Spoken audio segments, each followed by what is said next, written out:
नमस्कार दोस्तों, मेरा नाम विनोद देवव्रत है और आप सभी का स्वागत है आज की फ्लाइट एयरलाइन और देश दुनिया से जुड़े लेटेस्ट अपडेट की इस वीडियो में।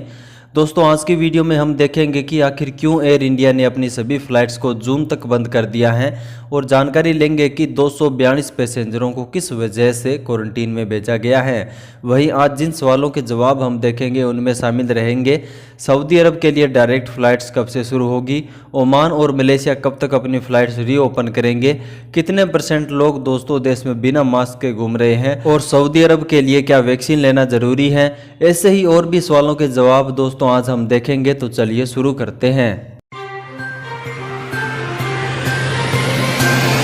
दोस्तों, आज के वीडियो का पहला अपडेट आ रहा है स्पाइसजेट से। दोस्तों, कोरोना संक्रमण से एविएशन सेक्टर बुरी तरह से प्रभावित हुआ है और अब कोरोना की दूसरी लहर का असर एविएशन सेक्टर पर देखा जा रहा है, जिसमें कोरोना के कारण लोग हवाई सफ़र से दूरी बना रहे हैं, जिसकी वजह से एयरलाइंस के पास कैश की कमी हो रही है। यही कमी दोस्तों आज स्पाइसजेट के पास देखी जा रही है, जिसके कारण स्पाइसजेट अप्रैल के महीने की सैलरी को 90% तक कम कर रही है। एक मीडिया रिपोर्ट के अनुसार स्पाइसजेट ने लोडर ड्राइवर समेत जूनियर स्टाफ को तो पूरी सैलरी दे दी है, लेकिन वो commercial, cabin crew, ground staff और पायलट्स को 10 से 50% ही सैलरी दे रही है।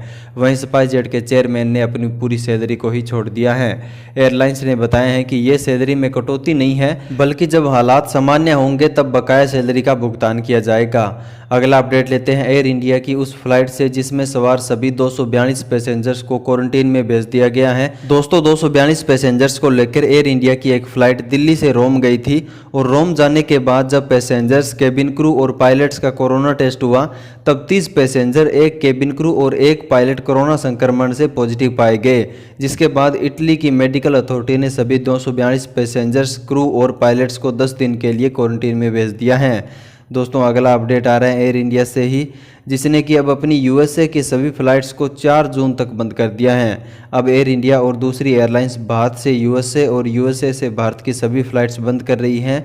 एयर इंडिया ने दिल्ली, मुंबई और बेंगलुरु से यूएसए के New York, San Francisco, Chicago, Washington DC के लिए जाने और वहां से आने वाली फ्लाइट्स को बंद किया है, जिसमें दिल्ली से न्यूयॉर्क फ्लाइट 9 मई से 31 मई तक बैन हो चुकी है। वहीं दिल्ली से सैन फ्रांसिस्को की फ़्लाइट 6 मई से 3 जून तक, दिल्ली से शिकागो की फ़्लाइट 7 मई से 31 मई तक, मुंबई से न्यूयॉर्क की फ़्लाइट 7 मई से 2 जून तक, दिल्ली से वाशिंगटन डीसी की फ़्लाइट 4 जून तक बंद रहेगी। दोस्तों, ये फ़्लाइट्स अमेरिकन सरकार की ओर से लगाए गए ट्रैवल प्रतिबंधों की वजह से बंद की गई हैं। नेक्स्ट अपडेट भी दोस्तों फ़्लाइट्स के बंद हो जाने से ही जुड़ा हुआ है, जिसमें अब गल्फ़ के एक और देश जिसका नाम कुवैत है, उसने भारत की फ़्लाइट्स पर बैन लगाने की घोषणा कर दी है। यह बैन कल से यानी 5 मई से लागू हो जाएगा और 31 मई तक रहेगा। इस बैन के लग जाने के बाद अब भारत के लोग कुवैत के लिए ट्रेवल नहीं कर पाएंगे। दोस्तों, इससे पहले भी गल्फ़ के सऊदी अरेबिया, यूएई और ओमान ने भारत की फ़्लाइट्स पर बैन लगा रखा है, जिसकी वजह से भारत के लोग वाया होते हुए जाने पर मजबूर हैं। दोस्तों, आज के लेटेस्ट अपडेट को तो आपने देख लिया है, अब देखते हैं आपके द्वारा पूछे गए सवालों के जवाब को। आज का पहला सवाल लेते हैं ताजमुल हुसैन का, जो लिखते हैं कि डायरेक्ट फ़्लाइट भारत से सऊदी अरब के लिए कब शुरू हो रही है। भाई, भारत से सऊदी अरब के लिए डायरेक्ट फ़्लाइट उसी दिन शुरू हो जाएगी जब देश में कोरोना बिल्कुल ही कंट्रोल में हो जाएगा। यहाँ कंट्रोल में आने का मतलब है कि वो वक्त जब देश में कोरोना के केस नामात्र ही रह जाएंगे। अगर देश में केस कम भी होंगे तब भी सऊदी अरब के लिए फ़्लाइट्स नहीं खुलेगी, क्योंकि जनवरी और फरवरी के महीने में कोरोना वायरस भारत में काफ़ी कंट्रोल में था और केस भी कम ही मिल रहे थे, लेकिन फिर भी सऊदी सरकार ने भारत के साथ फ़्लाइट्स को ओपन नहीं किया था। तो अभी डायरेक्ट फ़्लाइट्स के शुरू होने के लिए कोरोना कंट्रोल में आना ज़रूरी है, जिसके लिए हम भी अपना सर्वोच्च योगदान दे सकते हैं सरकार के द्वारा बनाए गए सभी नियमों का पालन करके। नेक्स्ट सवाल लेते हैं कमल भट्ट का, जो पूछते हैं कि हेलो विनोद भाई, वियतनाम से कब हैं। भाई कमल, वियतनाम से भारत के लिए आपको वंदे भारत मिशन की फ़्लाइट्स मिल जाएगी और फ्लाइट के शेड्यूल के लिए आप एयर इंडिया और मिनिस्ट्री ऑफ एक्सटर्नल अफेयर्स की वेबसाइट को विजिट कीजिए। वहां से आपको फ़्लाइट्स के डिपार्चर और अराइवल टाइम और डेट के बारे में अधिक जानकारी मिलेगी। अगला सवाल पूछ रहे हैं सलामुद्दीन अहमद कि विनोद भाई, सऊदी से वैक्सीन की 1 डोज लेकर इंडिया आ सकते हैं और रिटर्न जाने का क्या तरीका है। भाई, वैसे मुझे याद आ रहा है कि मैंने ऐसे ही सवाल का जवाब कई बार दिया है, आपने शायद वीडियो को पूरा नहीं देखा होगा, सो आपको पता नहीं चला होगा। भाई आप बिना किसी वैक्सीन की डोज को लिए हुए भारत आ सकते हैं। विदेशों से भारत आने के लिए वैक्सीन लेना कोई ज़रूरी नहीं किया हुआ है भारत सरकार की ओर से, लेकिन कोरोना टेस्ट की जो रिपोर्ट है उसको ज़रूरी किया हुआ है। भारत से वापस जाने के लिए आपको वाया होकर जाना होगा, जिसमें आपको 14 दिन तक भारत से बाहर जैसे मालदीव, कतर, बहरीन जैसे देशों में रुकना होगा। उसके बाद आप फ्लाइट्स की टिकट बुक करवा के सऊदी अरब जा सकते हैं। आगे परविंदर रंधावा लिखते हैं कि इंडिया टू मलेशिया फ़्लाइट कब चालू होगा सर।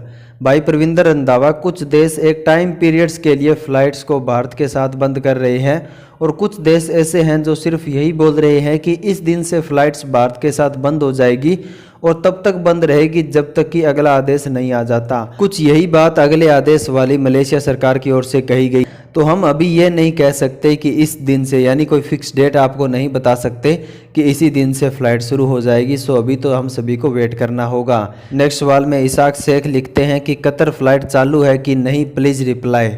भाई भारत से कतर की फ़्लाइट अभी तो चल रही है और कितने दिन तक चलेगी इसके बारे में अभी कुछ नहीं कह सकते, क्योंकि आपको देश में कोरोना के हालातों का तो पता ही है।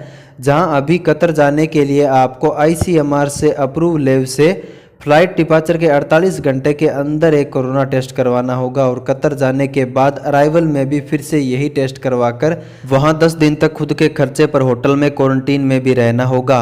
यहां वैक्सीन की दोनों डोज लेकर ट्रैवल करने वाले पैसेंजर्स को क्वारंटीन में छूट दी गई है। वीडियो में आगे बढ़ते हुए सवाल लेते हैं मीनू ठाकुर का, जो लिखते हैं कि सर क्या ये सऊदी में फंसे हुए इंडिया आ सकते हैं। हाँ बिल्कुल, सऊदी अरब में फंसे हुए इंडिया आ सकते हैं। इवन आप सऊदी अरब के अलावा और किसी भी देश में फंसे हुए हैं तो भी आप वंदे भारत मिशन और एयर बबल्स की फ़्लाइट से भारत वापस आ सकते हैं। अगला सवाल आया है सत्या संदेश का कि ओमान का कोई अपडेट है सर। नहीं भाई, अभी ओमान का कोई भी अपडेट नहीं आया है कि फ़्लाइट कब तक शुरू हो पाएगी। आप जुड़े रहिए, कोई लेटेस्ट खबर आएगी तो आपको यहाँ ज़रूर बताया जाएगा और सबसे पहले बताया जाएगा। दोस्तों मैंने आपसे एक सवाल पूछा था कि आप अगर घर से बाहर निकलते हैं तो कितने मास्क पहनकर निकलते हैं।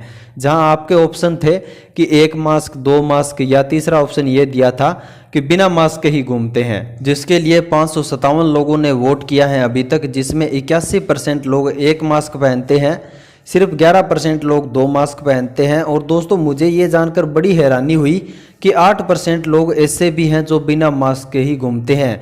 यानी दोस्तों अगर एक जगह 557 लोग खड़े हैं तो उनमें से 44 लोग ऐसे होंगे जो बिना मास्क के होंगे। तो आप ही बताइए कि कैसे कोरोना वायरस फैलने से रुकेगा। और हम दोस्त यहाँ सरकार को दे रहे हैं कि सरकार कुछ नहीं कर रही है। यहाँ जितनी कमी सरकार की देखी जा रही है उतनी कमी हमारी भी है। दोस्तों जो लोग 1 मास्क पहन रहे हैं अच्छी बात है, 2 मास्क पहन रहे हैं और भी अच्छी बात है, लेकिन उन 8% लोगों का क्या जो खुद तो मरेंगे ही, साथ में दूसरों को भी मारने पर तुले हुए हैं। और ऐसे में हम ये सोच रहे हैं कि विदेशों की तुलना में हमारे देश में कोरोना इतना ज़्यादा कैसे फैल रहा है। आज जाकर पता चला है कि इसके जिम्मेवार हमारे देश के वो 8% लोग भी हैं जो बिना मास्क के घूमते हैं, जो खुद तो बीमार होंगे, खुद तो मरेंगे, दूसरों को भी लेके मरेंगे। यहाँ वही बात हो गई, सनम हम तो डूबेंगे लेकिन आपको ही लेके डूबेंगे। ऐसे में आज का दोस्तों सवाल आपकी स्क्रीन पर आ चुका है कि क्या कोरोना वायरस को रोकने के लिए देश में लॉकडाउन लगा देना चाहिए। यहाँ आज मैंने आपको 2 ही ऑप्शन दिए हैं, तो आप अपना जवाब जरूर देना ताकि पता चल सके कि आपकी क्या राय है कोरोना को रोकने के लिए। दोस्तों आज की वीडियो में इतने था। वीडियो पसंद आया हो तो वीडियो को लाइक शेयर जरूर कीजिएगा, चैनल को सब्सक्राइब कर लेना ऐसे ही वीडियो हर रोज देखने के लिए। अपने मिलेंगे नेक्स्ट वीडियो में। जय हिंद, वंदे मातरम। दोस्तों घरों पे रहिए जब तक जरूरी काम ना हो, घरों से बाहर न निकलिए क्योंकि बाहर मौत का तांडव हो रहा है।